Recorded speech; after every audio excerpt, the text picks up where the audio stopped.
আজি বিশ্ব প্ৰতিবন্ধী দিৱস। বিশ্বৰ ভিন্ন প্ৰান্তত উদযাপিত হৈছে এই দিৱস।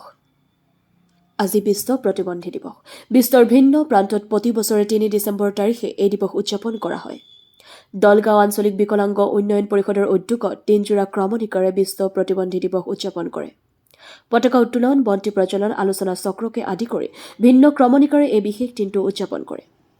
চৰকাৰে ভিন্ন ক্ষেত্ৰত এই প্ৰতিবন্ধীসকলক অৱহেলা কৰি অহাৰ অভিযোগ।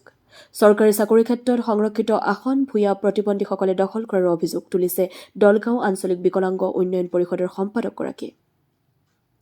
চৰকাৰ আৰু ৰাইজৰ সুদৃষ্টিৰ আশা কৰিছে বিকলাংগসকলে। এই দিৱসৰ লগত মিল ৰাখি মুকলি সভা সদৌ অসম সংখ্যালঘু ছাত্ৰ ইউনিয়ন চমুকৈ আমচুৰ উপদেষ্টা তথা অনুপ্ৰেৰক আইনুদ্দিন আহমেদৰ লগতে বহুকেইগৰাকী অতিথি উপস্থিত থাকে। সকলোৱে এইসকল লোকক সুদৃষ্টি দিবলৈ আহ্বান জনায়। দলগাঁৱৰ পৰা Anowar Hussain report, AIN live.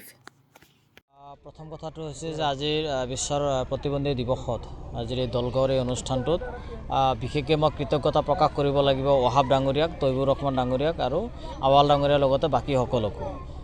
প্ৰথম কথাটো হৈছে যে আমি সকলো নিজৰ ইচ্ছা শক্তিটো বৃদ্ধি কৰিব লাগিব আৰু ইচ্ছা শক্তি থাকিলে যিকোনো মানুহে যিকোনো ক্ষেত্ৰতে নিজকে জয় কৰিব পাৰে।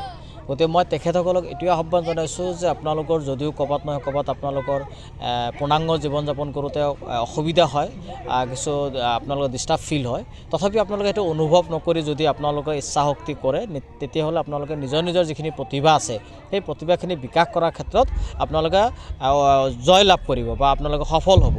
গতিকে আমিও আপোনালোকক যিমান পাৰোঁ আমাৰ ফালৰ পৰা আমি প্ৰতিটো মুহূৰ্তত আপোনালোকৰ প্ৰতি খবৰ ৰাখিম।